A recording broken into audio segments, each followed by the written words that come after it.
Have you ever wondered where some of our job titles come from? Like supervisor, for instance. You know, in Latin, supervisor means seer from above. Congratulations, Ralph, you're now a supervisor, and your job is to look down on people. Then there's the word manager.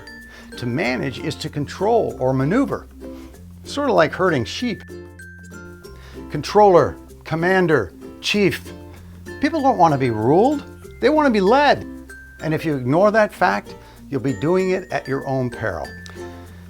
Guess what the average employee turnover rate in the US is? Come on, take a guess. 10%?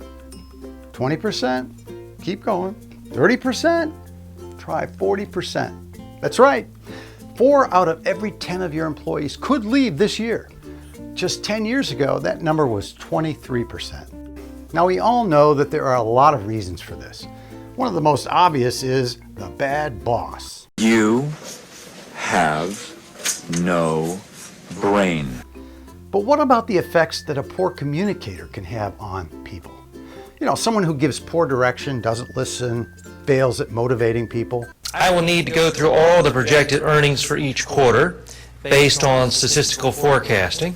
Now, I know this might not be that interesting to you, but it is something I feel needs to be done for you to fully understand where the company's heading now. It's very common for companies to promote people because they did their job well and got results. But when it comes to knowing how to influence and inspire people, well, we get the leaders we deserve. If we were all born leaders, there'd be no problem. But most of us learn how to lead others through trial and error. And the biggest errors people make are communication errors. They either say the wrong thing or say the right thing the wrong way. What's more, most people in management positions lack the necessary confidence to communicate effectively. I say that because in a recent Harris poll, 65%, that's almost 7 out of 10 managers admitted that they were uncomfortable communicating with employees. But where do you go to give your people the confidence they need? Is there a training program where your people can gain the practical skills needed to help them become leaders people want to follow? Well, you're probably expecting me to say yes, aren't you?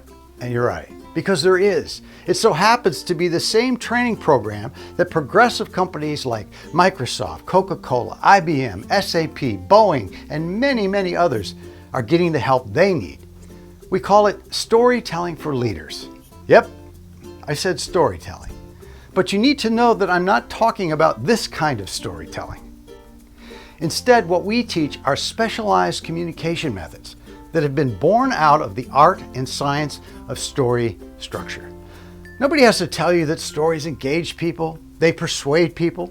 Stories make us more interesting to listen to, they make us better presenters. But when it comes to business settings, we are more dependent on reason, argument, and data.